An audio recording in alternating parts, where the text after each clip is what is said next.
Bulletin ముందుగా headlines.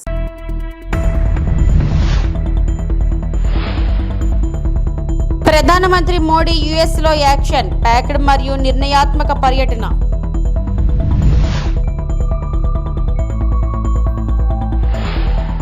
కర్నూలులో high court bench ఏర్పాటుకు రాష్ట్ర ప్రభుత్వం సిద్ధంగా ఉంది. ముఖ్యమంత్రి నారా చంద్రబాబు నాయుడు.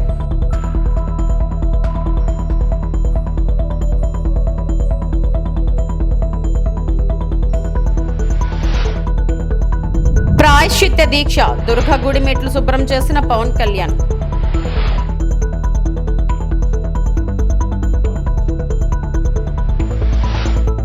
ప్రధానమంత్రి నరేంద్ర మోడీ యునైటెడ్ స్టేట్స్ పర్యటన ముఖ్యమైన సంఘటనలతో నిండి ఉంది. డెలావేర్ నివాసంలో అధ్యక్షుడు జో బిడెన్ తో ద్వైపాక్షిక సమావేశం, క్వాడ్ లీడర్స్ సమ్మిట్ మరియు క్యాన్సర్ మూన్ షాట్ చొరవలో పాల్గొనడం వంటివి ఉన్నాయి. ప్రధాని మోదీ భారతీయ ప్రవాసులతో భారీ కార్యక్రమంలో నిమగ్నమై టాప్ టెక్ సీఈఓలతో సమావేశమయ్యారు. మరియు నేపాల్ పీఎం కేపీ శర్మా ఓలీ, కువైట్ క్రౌన్ ప్రిన్స్, పాలస్తీనా అధ్యక్షుడు మహమ్మద్ అబ్బాస్, వియత్నాం అధ్యక్షుడు టూలాం వంటి ప్రపంచ నేతలతో కీలక ద్వైపాక్షిక సమావేశాలు నిర్వహించారు. ఐక్యరాజ్య సమితిలో జరిగిన భవిష్యత్ శిఖరాగ్ర సదస్సులో కూడా ఆయన ప్రసంగించారు. భారతదేశం యొక్క ప్రపంచ భాగస్వాములు మరియు ప్రభావాన్ని బలోపేతం చేయడంలో ఈ పర్యటన ఒక నిర్ణయాత్మక దశగా మారింది. $7.5 मिलियन के सैपलिंग किट्स, डिटेक्शन किट्स और वैक्सीन का सहयोग देने की घोषणा करता हूं.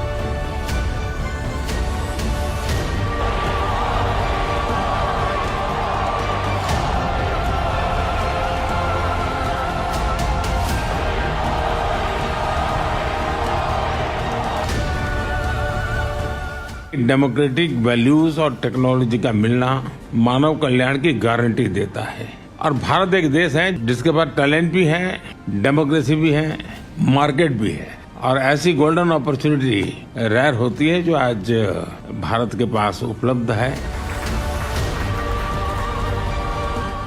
Prime Minister wants to make sure ultimately AI is there to benefit the people of India. This is India's moment. You have to seize the opportunity. We are expanding our manufacturing capabilities in India. We have already a large research-based center in India. We plan to grow that. It's an exciting time. He clearly wants to have India front and center. Global future की बात कर रहे हैं तो human centric approach सर्वप्रथम होनी चाहिए. Success of humanity lies in our collective strength, not in the battlefield. और वैश्विक शांति एवं विकास के लिए ग्लोबल संस्थाओं में रिफॉर्म्स आवश्यक है. Reform is the key to relevance. मैं जोर देकर कहूंगा कि global action must match global ఎంబీ. కర్నూలులో హైకోర్టు బెంచ్ ఏర్పాటుకు రాష్ట్ర ప్రభుత్వం సిద్ధంగా ఉందని ముఖ్యమంత్రి నారా చంద్రబాబు నాయుడు అన్నారు. ఈ రోజు ముఖ్యమంత్రి న్యాయశాఖపై సమీక్ష నిర్వహించారు. అమరావతిలో అంతర్జాతీయ న్యాయ కళాశాల ఏర్పాటుపైన ముఖ్యమంత్రి సమీక్షించారు. మైనారిటీ సంక్షేమ శాఖపై రాష్ట్ర ముఖ్యమంత్రి నారా చంద్రబాబు నాయుడు సమీక్ష నిర్వహించారు. మైనారిటీ సంక్షేమ పథకాల పునర్వ్యవస్థీకరణలో భాగంగా కడప హజ్ హౌస్, గుంటూరు క్రిస్టియన్ భవన్ ను పూర్తి చేయాలని అధికారులను ఆదేశించారు.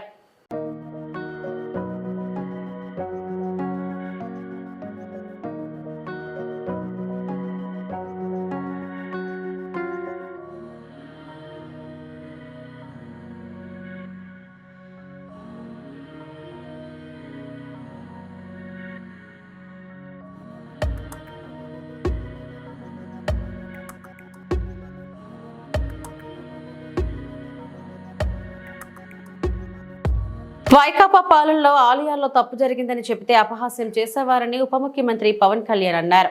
అపవిత్రం జరిగినప్పుడు బాధ్యత ఉన్న వ్యక్తులు సమాధానం చెప్పాలన్నారు. తిరుమల లడ్డు కల్తీ ఘటన నేపథ్యంలో పవన్ ప్రాయశ్చిత్త దీక్ష చేపట్టారు.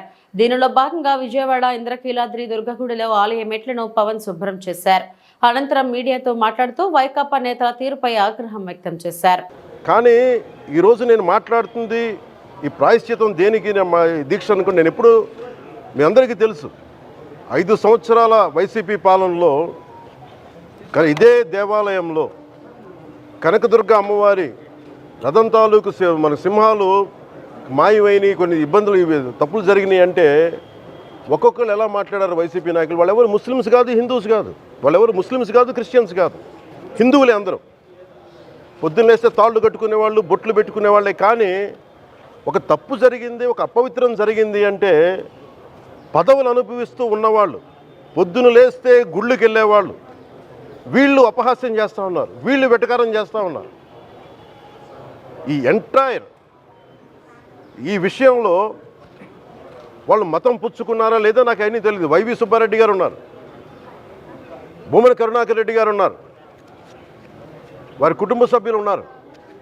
ఎవరైనా సరే మీరు మతం పుచ్చుకున్నారా లేదా నాకు తెలియదు. అవన్నీ అది మీ బయటికి చెప్పుకుంటారా లేదు నాకు తెలియదు. నేను అది కూడా మాట్లాడట్లా. కానీ మీరు బాధ్యత తీసుకున్నారు. మీరు హైందవ ధర్మాన్ని కాపాడుతానని మీరు బాధ్యత తీసుకున్నప్పుడు కాపాడాల్సిన అవసరం మీ మీద ఉంది. బోర్డుని మీరు స్థాపించారు, మేము స్థాపించాల. తప్పులు జరిగినాయి. తప్పులు జరిగితే వైఎస్ జగన్ గారు ఏం చెప్పాలి? ఒకవేళ నాకు తెలియకుండా మేము ఆయన బ్లేమ్ చేయట్లా. కానీ మీ ఆధ్వర్యంలో జరిగింది, మీరు కాన్స్టిట్యూట్ చేసిన బోర్డు వల్ల జరిగిన తప్పిదాలు ఇవి. మేము ఇవి కనుగొన్నాం. ల్యాబ్ టెస్టులు ఇవన్నీ మేము ఆటలాడతామా? ఇవన్నీ వీటితోటి సెంటిమెంట్స్ తోటి మాకు బాధ్యత లేదా? నేను నిజంగా కనుక చాలా బలమైన సనాతన ధర్మాన్ని పాటించేవాడిని. చిన్నప్పటి నుంచి పొద్దున్న లేచినప్పటి నుంచి రాత్రి పడుకునేదాకా మా ఇంట్లో రామనామం ఉండేది, రామ జపం ఉండేది మా ఇంట్లో. అలాంటి రామభక్తులం మేము. కానీ రామతీర్థం విగ్రహాన్ని, రాముడి విగ్రహాన్ని శిరచ్ఛేదం జరిగినప్పుడు ఒక సగటు సనాతనవాదిగా, సగటు హిందువుగా, సగటు రామభక్తుడిగా బయటకు వచ్చి చాలా గొడవలు చేయగల సత్తా ఉన్నవాడిని గుర్తుపెట్టుకోండి. ముఖ్యంగా వైసీపీ నాయకులకి, నన్ను విమర్శించే దేశ యావత్తు నన్ను విమర్శించే ప్రతి ఒక్కరికి తెలియజేస్తున్నా, గొడవ పెట్టుకోవాలంటే చాలా బలంగా గొడవ పెట్టుకోవాలి. కానీ నాది పేదవాళ్ళ కష్టాలు, క్రిమినలైజేషన్ ఆఫ్ పాలిటిక్స్, వీటి మీద మేము మాట్లాడతాం, వీటి మీద తప్పించాం. ప్రజలు బాగుండాలి, కాన్స్టిట్యూషన్ వాల్యూస్ని అప్హోల్డ్ చేయాలి, రాజ్యాంగం బాగుండాలి, వీటి కోసం తపన పడేవాళ్ళం. కానీ సెక్యులరిజం పేరు మీద తిరుమల లడ్డు కల్తీ ఘటన నేపథ్యంలో AP deputy CM Pawan Kalyan ప్రాయశ్చిత్త దీక్ష చేపట్టిన విషయం తెలిసిందే. దీనిలో భాగంగా విజయవాడ ఇంద్రకీలాద్రిపై ఉన్న కనకదుర్గ ఆలయంలో ఆయన శుద్ధి కార్యక్రమం నిర్వహించారు. తొలుత ఆలయ అధికారులు పవన్ స్వాగతం పలికారు. అనంతరం ఆలయం వద్ద మెట్లను ఆయన శుభ్రం చేశారు. ఆ తర్వాత మెట్లకు పసుపు రాసి కుంకుమ బొట్లు పెట్టారు. వేద పండితుల మంత్రోచ్చరణల మధ్య ఈ కార్యక్రమం నిర్వహించారు. అనంతరం దుర్గమ్మను పవన్ దర్శించుకున్నారు. ఎంపీలు కేశినేని శివనాథ్, బాలశౌరి, ఎమ్మెల్సీ హరిప్రసాద్ తదితరులు పాల్గొన్నారు.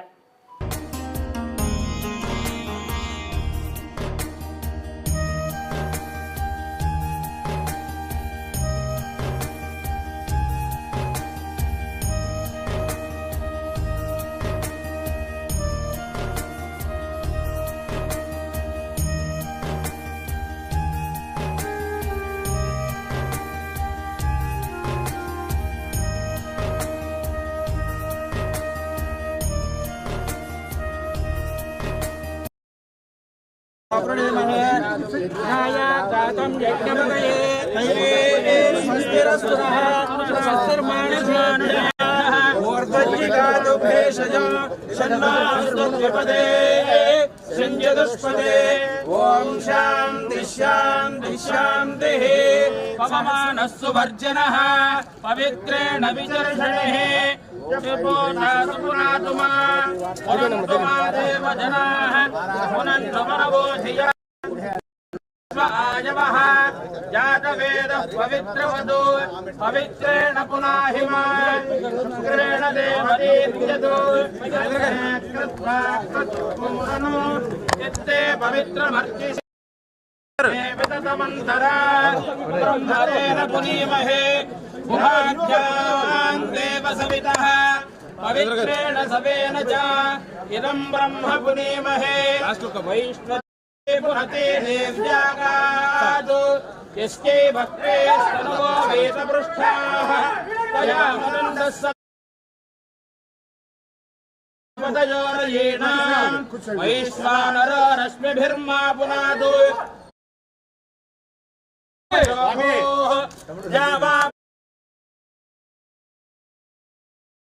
मा पुनीता बृहद्भिः सविदस्त्रभिः प्रतिष्ठैर्देवैः अग्ने दक्षे पुनाहिमा येन देवा पुनता येनापो दिव्यङ्गशः तेन दिव्येन ब्रह्मणा इदं ब्रह्म తిరుమల లడ్డు ప్రసాదంలో కల్తీ నెయ్యి వినియోగం. తిరుపతిలోని టీటీడీ పరిపాలనా భవనం ఎదుట సాధు పరిషత్ ఆధ్వర్యంలో నిరసన. సేవ్ తిరుమల, సేవ్ టీటీడీ అంటూ స్వామీజీల నినాదాలు. అపవిత్రం చేసిన దోషులను కఠినంగా శిక్షించాలని స్వామీజీల డిమాండ్.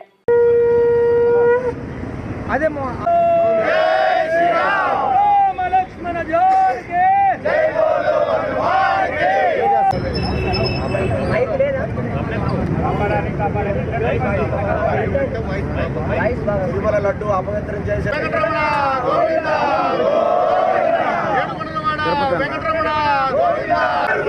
కల్తీ దొంగలని వెంటనే అరెస్ట్ చేయాలి. లడ్డు కల్తీ దొంగల్ని బేషరతుగా శిక్షించాలి, నమోదు చేయాలి.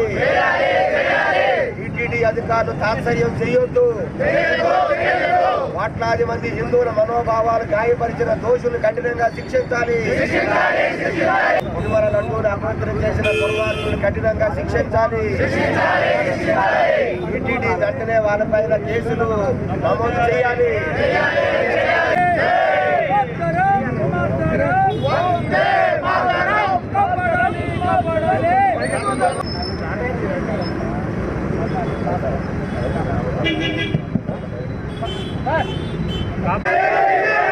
లడ్డు కల్తీ దొంగల్ని కఠినమైన శిక్షలు వేయాలి. జగన్మోహన్ రెడ్డి క్షమాపణలు చెప్పాలి.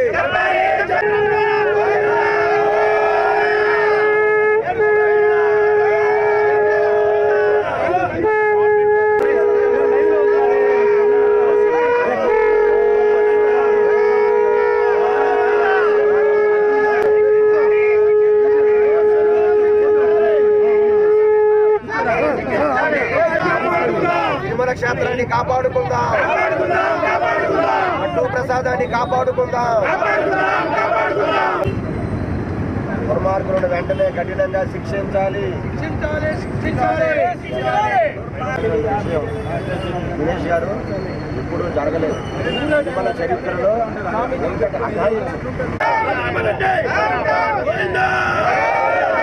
టీటీడీకి సంబంధించి 180 ఆస్తులు అమ్మటానికి ప్రయత్నం చేస్తే నేను అడ్డుకున్నా.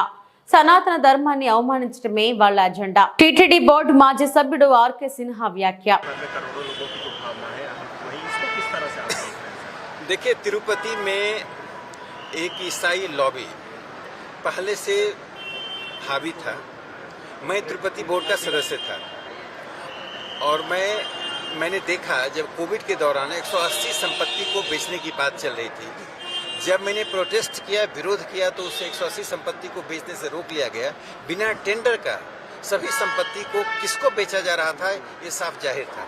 तो वह लॉबी किस तरह से सनातन धर्म का अपमान कर रही है, सनातन धर्म पर दबाव डाल रही है और तिरुपति की बड़ी संपत्ति का एक बड़ा हिस्सा ईसाई लॉबी के कब्जे में है. और इसके लिए संभवतः पुरानी सरकार जिम्मेदार थी और सुनियोजित तरीके से आंध्र का ईसाईकरण किया जा रहा था, जिसमें कि तिरुपति के सनातनियों का, तिरुपति के श्रद्धालुओं का अपमान शामिल है. రైతుల సొమ్ముతో విశాఖ డైరీ పాలకవర్గం అవకతవకలు. అవసరమైతే చైర్మన్ ను జైల్లో వేస్తామని హెచ్చరించారు శాసనసభ స్పీకర్ అయ్యన్న పాత్రుడు.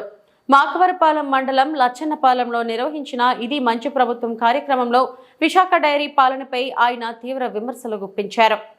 సొసైటీ ప్రెసిడెంట్లకు 4 గ్రాముల బంగారం ఇచ్చి సొసైటీ నుంచి 39,100 రూపాయల రైతుల సొమ్ము దోచారని ఆరోపించారు. సొసైటీల సొమ్ముతో షీలానగర్లో ఆసుపత్రి ఏర్పాటు చేసి రైతులకు కేవలం నామమాత్రం చికిత్సలు అందిస్తున్నారని విమర్శించారు. రైతుల పిల్లల ఇంజనీరింగ్ చదువుల పేరుతో ఎలమంచిలలో డైరీ రైతులు సొమ్ముతో స్థలం కొని ఎవరిని సంప్రదించకుండా దాన్ని అమ్మేశారని ఆగ్రహం వ్యక్తం చేశారు. చంద్రబాబు నాయుడు గారి ప్రభుత్వం వచ్చి 100 రోజులైంది, అంటే 3 నెలల 10 రోజులైంది.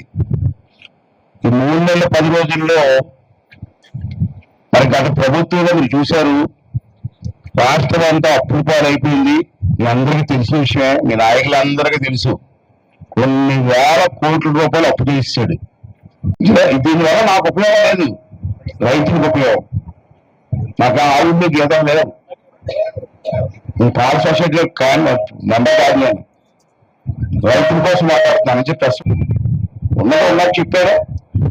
ఆ సెక్రటరీ వాస్తవం అతను ముందు పెట్టి మాట్లాడారు. ఎన్ని వాస్తవం మన డబ్బు తీసేస్తున్నారు. ఇంకో విషయం మర్చిపోయాను. మీరు ఇచ్చిన పాలు ఉన్నాయి కదండి, ఈ పాలు పోస్తున్నారు కదా, ఆ పాలు విశాఖపట్నం డైరీలు పెట్టుకొని ప్రజలకు అమ్ముతుంటారు. ప్రజలు జనం కొనుక్కుంటారు కదా ప్యాకెట్లు. ఈ తెలివితేటలు ఏంటంటే ఇక్కడ తక్కువ రేటు, విశాఖపట్నం జిల్లాలో తక్కువ రేటు వస్తుంది. అంతా తులసి కొడుకు ఏం చెప్పారంటే అదనగా చైర్మన్, మన జిల్లా పాలన్నీ కలిసి పెద్ద పెద్ద ట్యాంకర్లో హైదరాబాద్ తీసుకెళ్లి హైదరాబాద్ అమ్ముతున్నాడు. కరెక్ట్ అని చెప్పింది. హైదరాబాద్ అమ్ముతున్నాడమ్మా. ఎందుకు అమ్ముతున్నారు అని చెప్పి ఎంక్వైరీ సార్. మనకంటే హైదరాబాద్ పాలు ఎక్కువ రేటు, డబల్ రేట్. అంటే అది ఈ సొంత రాజులు ఉన్నాయి కదా సార్, డైరీలో సొంత రాజులు పంపించి అక్కడ హైదరాబాద్ మార్కెట్లో అమ్ముతున్న డబల్ రేటుకి ఎంత డబ్బు వస్తుంది దాని మీద. ఇక్కడ పాలు 10 రూపాయలు అయితే అక్కడ 20 రూపాయలు హైదరాబాద్లో. ఈ పాలు తీసుకెళ్లి 20 రూపాయలు అక్కడ అమ్ముతున్నారు. ఎంత అన్యాయం లేదు. ఇవన్నీ కూడా ఖండించకపోతే తప్పు. రైతులు ఎంతమంది ఉన్నారు? 3 జిల్లా సొసైటీని, విజయనగరం, శ్రీకాకుళం, విశాఖపట్నం. కొన్ని వేల రైతులు ఉన్నారు దీంట్లో. ఈ రైతులందరికీ బొక్క పిడిచి ఎవరో మాట్లాడి భయపడతారు. విశాఖపట్నం జిల్లా ఎమ్మెల్యే భయం. నేనే మాట్లాడుతున్నాను ఫస్ట్. చూద్దాం ఏమవుతుందో, మరి ఏం చేస్తారు చూద్దాం. కుప్పం నియోజకవర్గంలోని గుండెశెట్టిపల్లి పరమనముద్రం వద్ద కాలువను పరిశీలించి అధికారుల నుంచి వివరాలు అడిగి తెలుసుకున్న మంత్రి రామనాయుడు. అనంతరం కుప్పం ఆర్ఎన్బి అభ్యర్థులు మీడియా నిర్వహించారు. ఈ సందర్భంగా ఆయన మాట్లాడుతూ గత ప్రభుత్వం హంద్రీనీవా మీద మంచి నాటకాలతో రక్తి కట్టించారు. సీఎం హోదాలో జగన్ హంద్రీనీవా జలాలు విడుదల నాటకం ఆడి ప్రజలను పక్కతోవ పట్టించాడు. 10% మిగిలి ఉన్న హంద్రీనీవా పనులను గత 5 సంవత్సరాల్లో పూర్తి చేయాలని చేతకాని దద్దములు గత పాలకులు అని అన్నారు. తొందరలోనే కుప్పానికి హంద్రీనీవా జలాలు మారుతాయని అన్నారు.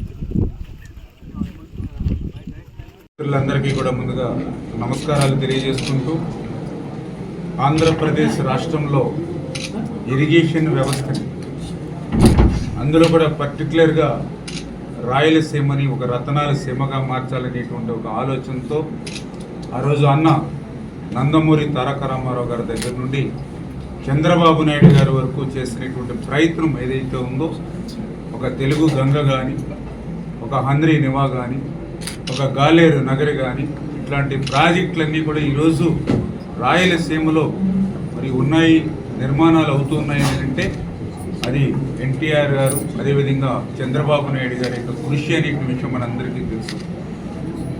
ఏదైతే ఇటువంటి రాయలసీమకు అత్యంత ప్రాధాన్యత ఆ రకంగా తెలుగుదేశం ప్రభుత్వం గతంలో ఇస్తే, గత 5 సంవత్సరాల వైఎస్ఆర్సీపీ పాలనలో మళ్ళీ 20 సంవత్సరాలు వెనక్కి ఇరిగేషన్ వ్యవస్థ ఆంధ్రప్రదేశ్ రాష్ట్రంలోనే కాదు రాయలసీమలో కూడా వెనక్కిపోయినటువంటి పరిస్థితి.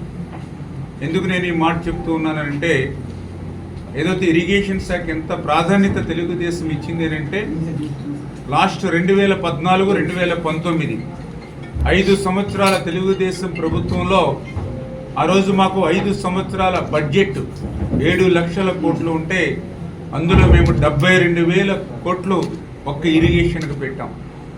అంటే దగ్గర దగ్గర మా బడ్జెట్లో 9.9% ఇరిగేషన్కి పెట్టాం. మరి 2019, 2024 వైఎస్ఆర్సీపీ 5 సంవత్సరాల్లో వాళ్ళ బడ్జెట్ చూస్తే 12 లక్షల కోట్లు. మరి వాళ్ళు ఇరిగేషన్కి పెట్టింది ఎంత అంటే కేవలం 49,000 కోట్ల రూపాయలు మాత్రమే. అందులో ఖర్చు పెట్టింది కేవలం 31,000 కోట్లు మాత్రమే. అది కూడా మళ్ళీ సగం వాళ్ళ అవినీతికి పోయినటువంటి పరిస్థితి. అంటే మేము ఇరిగేషన్ బడ్జెట్లో 9.9% మేము పెడితే వాళ్ళు 2.2% వాళ్ళు ఇరిగేషన్ కేటాయింపులు చేశారని అంటే ఈ ఆంధ్ర రాష్ట్రంలో ఉన్నటువంటి రైతాంగం మీద, వ్యవసాయం మీద మరి వాళ్ళకు ఉన్నటువంటి నిర్లక్ష్యం, నిర్లిప్తత ఏంటనేది లక్షలాది మంది ప్రజల దాహార్తిని తీర్చడంలో మరి వాళ్ళు కేకొట్టపాడు పంట భూముల్లో సెజ్జలు పెట్టి తొలుత డీపట్టా భూములు, ఆ తర్వాత జిరాయితీ భూములు, స్టీల్ ప్లాంట్ భూములకు సైతం ఎసరు పెట్టాలని ప్రభుత్వం చూస్తుందని సిపిఎం జిల్లా కార్యదర్శి వర్గ సభ్యులు డి వెంకన్న పేర్కొన్నారు. సోమవారం ఆయన ఓ ప్రకటన విడుదల చేశారు. అనంతరం ఆయన మాట్లాడారు. పండించిందే తింటున్నాం, భూమి పోతే ఎక్కడికి పోతాం, ఎలా బతుకుతాం, ఏమి తింటామని నూతన సెజ్జల ప్రతిపాదిత గ్రామాలు రైతులు ఆందోళన చెందుతున్నారని ఆయన తెలిపారు. తరాలుగా భూమిని నమ్ముకుని బ్రతుకుతున్న చిన్న సన్నకారు రైతు కుటుంబాల్లో సెజ్జల ప్రతిపాదన తీవ్రమైన ఆందోళన కలిగిస్తుందని అన్నారు. కేకోటపాడు మండలంలోని గుల్లిపిల్లి, ఆర్లి, సింతపాలెం, గరుగుబిల్లి, అదేవిధంగా గొండుపాలెం ప్రాంతాల్లోని ఈరోజు సెజ్జల కోసం రాష్ట్ర ప్రభుత్వం భూములు తీసుకోవాలని చెప్పేసి తీవ్ర ప్రయత్నం చేస్తూ ఉంది. దాదాపు 1300 ఎకరాలు పైబడి అక్కడ డీపట్టా భూములు ఉన్నాయి. ఆ భూములు గతంలో ఇచ్చినటువంటి పట్టా భూములు, ఫోర్సు, నాన్ ఫోర్స్ భూములు అక్కడ ఉన్నాయి. ఆ భూముల్ని పేదల నుంచి ప్రభుత్వం లాక్కోవడం కోసం తీవ్ర ప్రయత్నం చేస్తూ ఉంది. ఈ భూముల్లోని రైతులు చెరుకు, మిరప, వంగ, అదేవిధంగా అనేకటువంటి జీడి మామిడి తోటలు వేసుకొని దాని ద్వారా ఉపాధి అటువంటిది ఈరోజు పొందడం అటువంటి జరుగుతూ ఉంది. అటువంటి భూముల్లోనే ఈరోజు సెజ్జల కోసం తీసుకొని వాళ్ళు మోసం చేయాలని చెప్పేసి ప్రయత్నం చేస్తుంది. మొదటి విడతలో డీపట్టా భూములు తీసుకోవాలని, రెండో విడతలోనే జరాయితీ భూములు తీసుకోవాలని, మూడో విడతలోనే ఆ స్టీల్ ప్లాంట్కి సంబంధించినటువంటి భూములు కూడా కాజేయాలని చెప్పేసి ప్రభుత్వం ప్రయత్నం చేస్తూ ఉంది. ఇప్పటికే అనకాపల్లి జిల్లాలోని అచ్యుతాపురం ప్రాంతంలోని 10,500 ఎకరాల భూమి తీసుకుంది ప్రభుత్వం. ఆ 10,500 ఎకరాల్లోని పూర్తిగా కంపెనీలు అటువంటి ఈరోజు కూడా కట్టలేదు. అవి కట్టి ఉపాధి కల్పించవచ్చు, అది చేయలేదు. అదేవిధంగా పరవాడ ప్రాంతంలోనే 2,500 ఎకరాల భూమి తీసుకుంది. అక్కడ కూడా పూర్తి కంపెనీలు కట్టలేదు. కట్టిన కంపెనీలు కూడా రసాయనిక కంపెనీలు, ఫార్మా కంపెనీలు, ప్రమాదమైన కంపెనీలు, ఈ ఎక్కడెక్కడో దేశంలో నిషేధించిన కంపెనీలు ఇక్కడ తీసుకొని వచ్చి అక్కడ వాళ్ళందరికీ కూడా వాళ్ళ నెత్తిని పిడిగినేసేటువంటి ప్రమాదం చేసింది. ఇప్పటికే పరవాడ ప్రాంతంలో తాడి గ్రామాన్ని, అదేవిధంగా అచ్యుతాపురంలోని లాలంకోడూరు గ్రామాన్ని మేము ఖాళీ చేయించండి, మేము తీవ్రమైనటువంటి ఇబ్బందులు పడుతూ ఉన్నాం కాబట్టి మీ వాసన భరించలేకపోతున్నామని చెప్పుకునేటువంటి పరిస్థితి. అక్కడ ఉపాధి కల్పిస్తాం, ఉద్యోగాలు ఇస్తామని చెప్పి స్థానికులకు ఉద్యోగాలు ఇవ్వకుండా స్థానికులకి చిన్న చిన్న కళాశీ పనులు, అదేవిధంగా బాత్రూములు కడిగేటువంటి చెత్త పనులన్నీ కూడా ఇచ్చి ఎక్కడెక్కడి నుంచో వాళ్ళు బయట నుంచి టెక్నీషియన్ని తీసుకుని అక్కడ పని చేయించుకునేటువంటి పరిస్థితి అక్కడ ఉంది. అందుకని ఈ రోజు వరకు స్థానికులకు ఉపాధి కల్పించలేదు. స్థానికులకు ఉపాధి కల్పించాలని మేము డిమాండ్ చేస్తాము. ఇక్కడేమో కంపెనీలు పెడతాం, 4 అడుగుల నియోజకవర్గాన్ని అభివృద్ధి చేస్తూ ఉంటారు. అభివృద్ధికి మేము వ్యతిరేకం కాదు, కంపెనీలకు మేము వ్యతిరేకం కాదు, లేదంటే ఉపాధి ప్రజలకు ఉద్యోగాలు, యువకులకు ఉద్యోగాలు ఇచ్చడంలో మేము వ్యతిరేకం కాదు. కానీ మీరు ఏ కంపెనీ పెడతారో మాకు చెప్పాలి, ఆ రైతులకు చెప్పాలి. ఆ రైతులకు చెప్పి ప్రజలకు చెప్పి ఒప్పించి తీసుకోవాలి. కానీ రైతుల నుంచి బలవంతంగా భూములు తీసుకునే ప్రయత్నం ఈ ప్రభుత్వం చేస్తుంది. ఇక్కడే ఉపాధి కల్పిస్తామని చెప్తుంటారు. ఉపాధికి యువకులు అనేక మంది ఎగబడతా ఉన్నారు. మా ప్రాంతంలో కంపెనీలు వస్తాయి, మాకు ఉద్యోగాలు వస్తాయని. కానీ ఈరోజు ప్రభుత్వం ఉద్యోగాలు ఇచ్చేటువంటి పరిస్థితి లేదు. ఎందుకనంటే స్థానికులకు ఉద్యోగాలు ఇవ్వడం అనేటువంటిది ఈ రోజు వరకు ఏ పాలక వర్గాలు అమలు చేయలేదు, ఏ కంపెనీలు అమలు చేయలేదు. అందుకని స్థానికులు, యువతలు దీన్ని అర్థం చేసుకుని దాన్ని ఉపయోగించుకోవాలని చెప్పేసి మేము కోరుతా ఉన్నాం. అందుకని స్థానికులకు ఉద్యోగాలు ఇస్తామన్న మాట తప్పుడు మాట, ఇది బ్రోకర్ మాటలు ఇవి. అందుకని ఇక్కడ ఉన్నటువంటి యువత యువకులు మోసం చేయడానికి ప్రభుత్వం ప్రయత్నం చేస్తూ ఉంది.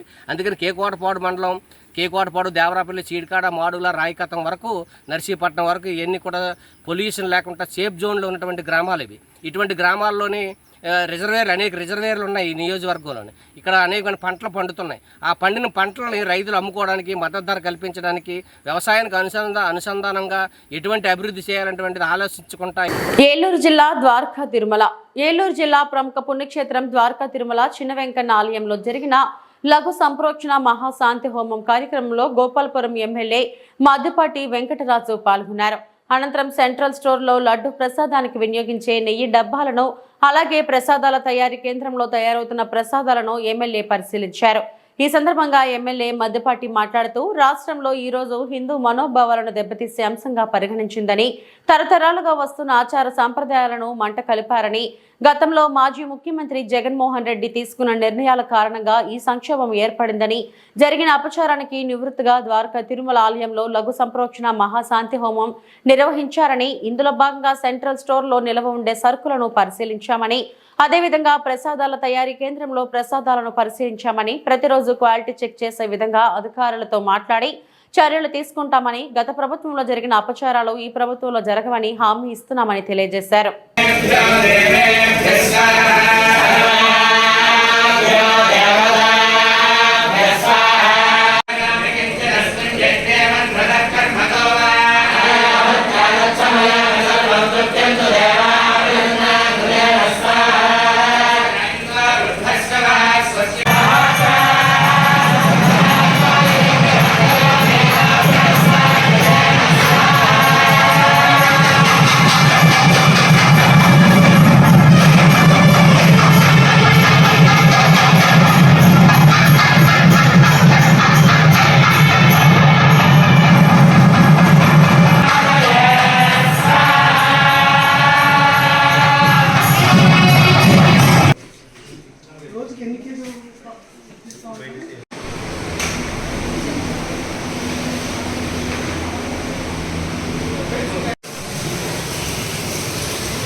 అందరికీ నమస్కారం.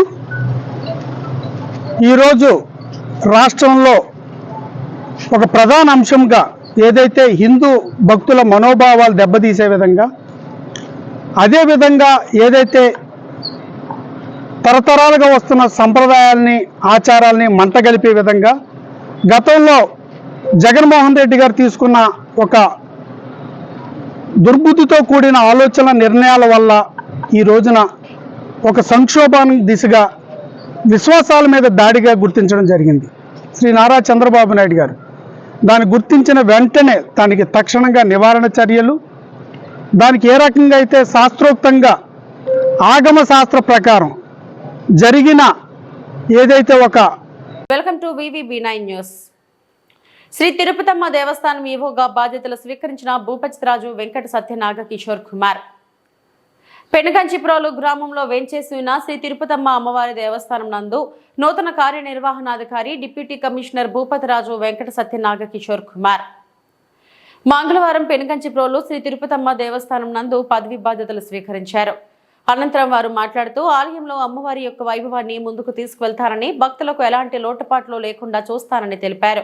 ముందుగా తిరుపతమ్మ అమ్మవారిని దర్శించుకున్నారు. అనంతరం వేద పండితులు ఆశీర్వచనం చేయగా ఆలయ అధికారులు ప్రసాదాలు అందజేశారు. కార్యక్రమంలో దేవస్థానం సిబ్బంది పాల్గొన్నారు.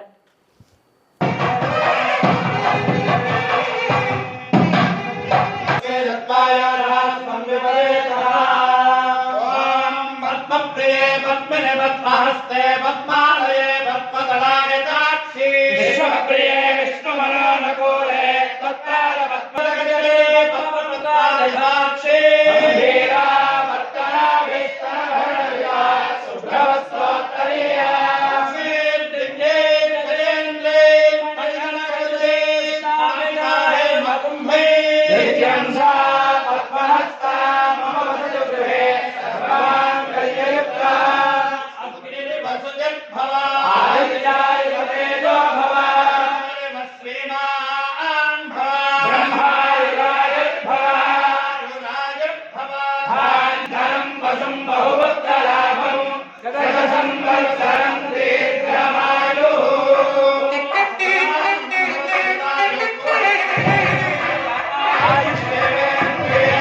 Kishore Kumar, deputy commissioner and executive officer, తిరుపతమ్మవారి దేవస్థానం పెనుగంచికోళ్ళు ఈరోజు ఛార్జీ తీసుకున్నాను.